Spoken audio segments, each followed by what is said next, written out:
Hello everybody, we're out here on a very cold night, maybe 25-30 degrees, which for some of you is not very cold, but it is for me. And we've got a little campfire going, and I just wanted to do a little discussion. And I wanted to let's talk about gaming, and let's talk about especially gaming insofar as it involves like the mixing in, or the mixture of acting and voice acting. I'm not one who is obsessed with the modern, just newly released games and whatnot. That's not what I'm into. And so, when you pair that with YouTube,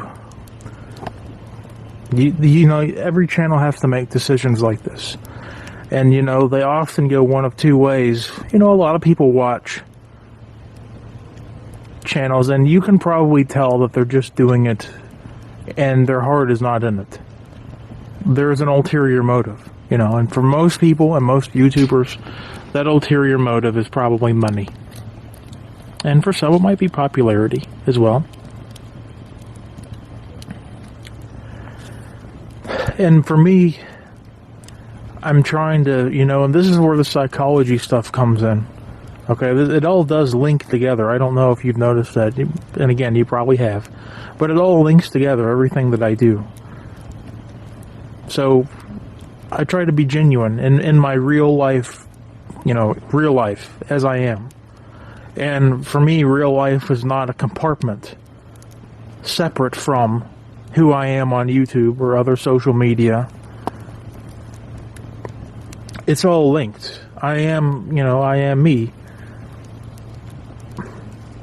When I game, when I decide what to do, that decision is usually not, how can I get the biggest audience? I heard, Mr. Beast or whatever has done a new video on this game, so, that's going to generate more traffic for this game, so hey, let's go ahead and play this. I don't do that, For me, this is a very artistic thing. This is very artistic gaming. And it's even artistic to the point of doing Granny Mildred, that character. This is where we kind of fuse acting, voice acting, and gaming. And, the other day, I was just kind of exploring this on YouTube, like, well, how common is this? How common is, like, actually voice acting and creating stories and characters in games? Well, The Sims 4, there's a lot of that, actually. And so, YouTube typically recommends the best stuff to you in the beginning. Or on the first search page. And so, I found this video from Sims 4, about mermaids or whatever, had over 100,000 views. And I was just absolutely shocked by the scripting, the acting. It's like people who couldn't even get an acting role for like Netflix, some obscure Netflix film, which most of them are like the people, it's almost like glorified reading. Like they're reading with a little bit more oomph, but there still sounds like they're reading. It still sounds like they couldn't care less. They're not embodying the emotions they're acting. Hey, look at that. You know what? That's fine. That's fine. We're just going to leave that. I kind of expected that would happen, building it that way. But it looks pretty good right now. So that's fine. Okay. And so, the acting is just horrendous. It's just, and I'm not trying to be insulting, but to be honest with you, it's passionless. It's not doing anything. It's not conveying anything. And the scripting is even worse than that. And me and Loescape, we're working on a project for The Sims 4, which is her favorite game, but I've also played The Sims since I was in middle school, many, many years. And we've got something, we're working Granny, and we're trying to make it qualitatively to the point that it will be a demo that I use in applying for, talent agency voice acting stuff. And trying to expand my own experience, you know. Of course, when you do Granny stuff, all of my Granny stuff, except for the Granny's Charge video, the final battle, which was originally going to be called Granny's Charge, you know, like Pickett's Charge, or whatever, many famous charges throughout history. And, well, I was going to do Granny's Charge. Well, that was the only video that was scripted. And actually, in fact, only the beginning speech of that was actually scripted beforehand. And everything else was improv, you know. And every other Granny video that I do is unscripted improv. On the spot. And so, you know, and I've said this before, and by before I mean, you know, years ago on this channel, that people either get Granny or they don't. That's low escape adjusting the fire, which is great. People either get it or they don't. And, you know, I've gotten a lot of my subscribers early on came from Granny. And for me, it's entertaining practice, you know, acting, voice acting. It's entertaining to do Granny. To literally, you take this character and she's like an Eric Cartman. And she's like, I guess in some ways, maybe like a SpongeBob, you know, some ways. She's kind of like I'm trying to think with King of the Hill, who you might, kind of like a Dale Gribble, you know, like this wild, eccentric, unusual person. And she's unpredictable. And she has a little violent streak, you know, and you build this character up in your mind, and it's so interesting to take that, you know, and then go on like TF2 or anything, you know, like a first-person shooter, like I did like a Red Orchestra 2. I did some videos with her there. I think Chivalry, you know, the game, like the medieval knight game where you know, you're on separate teams and all that. I did some, I think one of the first big videos, it was probably the third Granny episode ever. But that was the one where, like, her character clicked, the voice clicked, the voice settings for, like, how to change your voice. Obviously, it's not me, you know, like, just naturally, there's editing involved in that. That all clicked then, and to me, it's like just one great improv experiment, taking a character and living through the eyes of that character for a few minutes. And I guess if you look at it from the perspective of like art, it makes a little bit more sense. Otherwise, it kind of just seems like just wild, crazy crap, you know, just like some person impersonating your grandmother. Well, it is, I guess, in a simplistic way. You know, if you watch 5 seconds, you might conclude that. But if you watch just one video, then you'll realize this is this guy's, it's like a great improv practice session. If any of you have, like, you know, done improv work, if you've done acting stuff, then you know there are improv sessions. And what I hope to do in the future, probably dissociated from gaming, or not related to gaming, would be, there are websites where, like, you can download a script. You can generate a random script for a movie. And it's not bad, you know, it's not something anyone would ever produce, you know, but at least it makes sense to some extent, it's reasonable. And what I'd like to do in the future would be to have me on camera, on mic, you know, no voice changing, no nothing.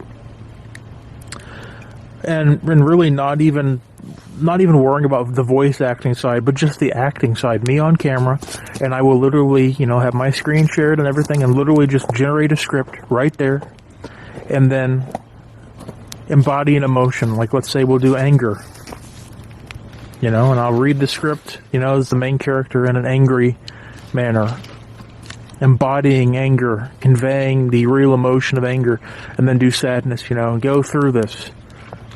I'm but a talking face now because the fire has died somewhat.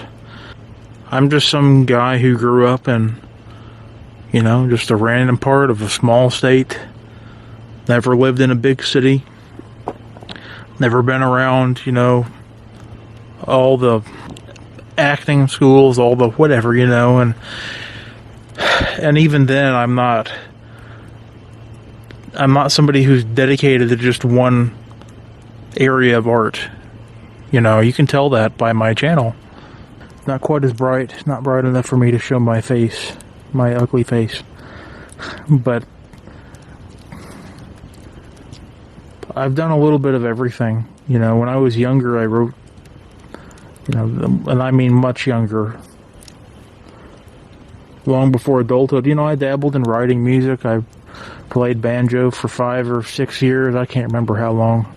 Somewhere around 5 or 6 years.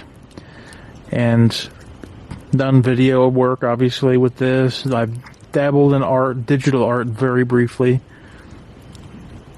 And I guess, in a certain sense, thumbnail work is like that. It's not, it's, I mean, if you want to do them well, it's basically, you know, the front page of a book, except for a video. So I try to do mine well, you know. Color, the border's very nice to accentuate, to make it stand out. And there's a lot more than just, you know, isolating a face. Than, you know,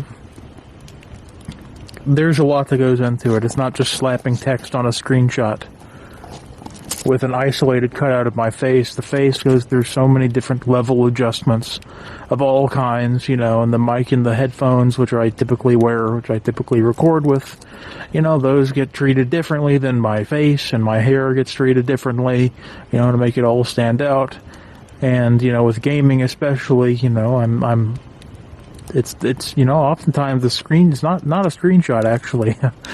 It's a screenshot that I've heavily modified. I've added objects, characters to the granny slaps, or the slapping battle with Granny. That thumbnail in particular is what I'm referring to as an example. But gaming is overdone, don't you agree? There are nice gaming channels on YouTube. And you know what? The vast majority of them, it's just cliche, you know? They've got to have the same chair, the same headphone mic. They've got to have, you know, colored LED light strips. They've got to play the same 5 or 10 games. They've got to talk about the same 8 or 10 issues. They make the same obscene, obnoxious jokes all the time. Like, there's a dime a dozen. Literally. That's about how much I'd pay for a dozen gaming channels. I try to do more than that, you know, and I guess that raises the question, especially, you know, I guess in YouTube's mind, from more of an administrative perspective, like, what's this guy doing? What's this guy doing with his channel? It's a creative outlet for me, and my content is a reflection of the varied and that's an acorn falling, if you heard that, of the many and varied interests that I have. The many and varied things that I have some experience in. I'm not an expert of anything. I'm not a master of anything. But I'm not a novice at quite a few things, you know. I'm beyond that in quite a few things, and I try to put that on display. Try to benefit people. Use what I have. Whatever gifting I have, whatever inclination towards deep thought, whatever inclination towards entertainment that I have, I'm trying to use that in some way. And, you know, this might sound really cliche, but it's true, is that my channel's brand is me. I don't do things because they're trending. I don't do things because of anything. I do them because they interest me, they appeal to me, they stimulate my thinking. I find them to be that I can use them in a creative way, like Granny stuff. That stemmed out of watching Kit Boga's channel, you know, scammers. And you know, what's the cliche thing when a telemarketer calls, like, who's their standard cliche victim? It's an old lady. So he obviously took on that persona, and that opened my eyes, like, oh my gosh, you know, like, voice changing software has gone a long way since the Xbox Live days when I was young, playing on Xbox Live, the very first Xbox with Xbox Live. And there was a few voice changers, and they were all very, very, very crappy. And I was like, wow, you know, like, programs have really come a long way. Maybe I could, in some way, tap into this, use this as a creative outlet, and so I have. So I have. There's probably around 30 Granny episodes, and I try to keep them all in the Gaming Granny, formerly Granny Games playlist. And as I was saying earlier, this Sims 4 project is big because there's probably, I think, we're done scripting. And we'll probably be done with everything by the time this particular vlog comes out. But there's at least besides Granny, 1, 2, 3, 4, 5. There's at least 5 male parts. And I think there's 3 female parts. 3, maybe even 4. Besides Granny. And I'm going to be acting all the male parts. And depending on what Low Escape can pull off, I'll be acting the female parts. At least 1 or 2 of them. You know, obviously with voice changing work and whatnot. Hoping that goes well. But you think of South Park, you know, and they're a huge inspiration to me as far as the style of just like wild content material that nonetheless has a profound meaning. Commenting on politics, commenting on everything, religion, society, trends, companies, fads. And it does so through wild content material, you know. And some of the female actors, or the female acting, the female characters are voiced by Trey Parker and Matt Stone. So I'm going to try to throw my hat into the ring and just see what I can pull off with that. Judging by the script alone, it's rather hilarious in my opinion. It's basically, I wouldn't say it's a South Park knockoff because the characters have nothing to do with South Park. It's recorded with Sim 4, and none of the story was completely homemade. It was completely tailored to the recording. We kind of make a story with the recordings and then write, you know, gather scenes together from the, you know, probably 4 hours worth of recordings. We cut it into about 35 scenes, forming about 15 to 20 minutes of material, and then we go through and write according to the voice, you know, according to the mouth movements. Make a story. Make a funny story and script it. And we're going to be recording it very soon. But all this to say, for me, gaming is not an end in and of itself. There's so much to it. There's so much potential as an art form when you do pair it with voice acting. You know, a little old lady worried about her KDR, you know, playing a huntsman with like an 8 or 10 KDR on a TF2 server. You know, to me, that's funny. That's rather hilarious in my opinion.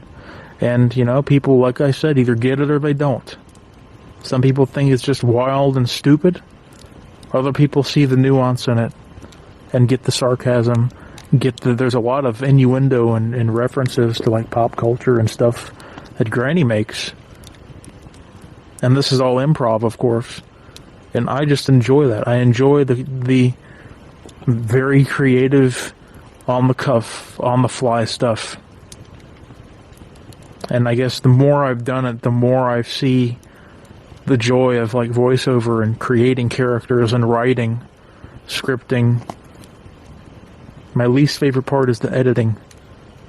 It'd be so great to have a team, or even just a person I could trust. You know, I could hand off, I could basically record it and give them everything, the audio, the video, and say, make it, you know, pop it together. So these are my thoughts about gaming and voiceover work, acting, especially combined in combination. And I would just encourage you, you know, a lot of people come to this channel for very different reasons, different videos that I've made, which are just as varied as I am and my interests are. I just encourage you to check out the Gaming Granny stuff, the Granny Games. Granny Mildred. Her stuff's kind of a running joke in my family. And it's just, I just encourage you, you know, if I had to tell you where to start, I would say, you know, the recent one, the final battle with Granny Mildred, General Granny Mildred, defending the geriocracy in a final battle, that's a good one to start with. Some of my older stuff is good, but it's so distant, it's hard for me to just say, you know, in particular which one. For the most part, you won't go wrong. Appreciate you watching. Hope this has been entertaining and informative. And I just appreciate you watching and encourage you. Look at some of that granny stuff. Granny games. It is quite funny and amusing, and I think that you will enjoy it. I appreciate you watching, and I hope to see you back on the next video.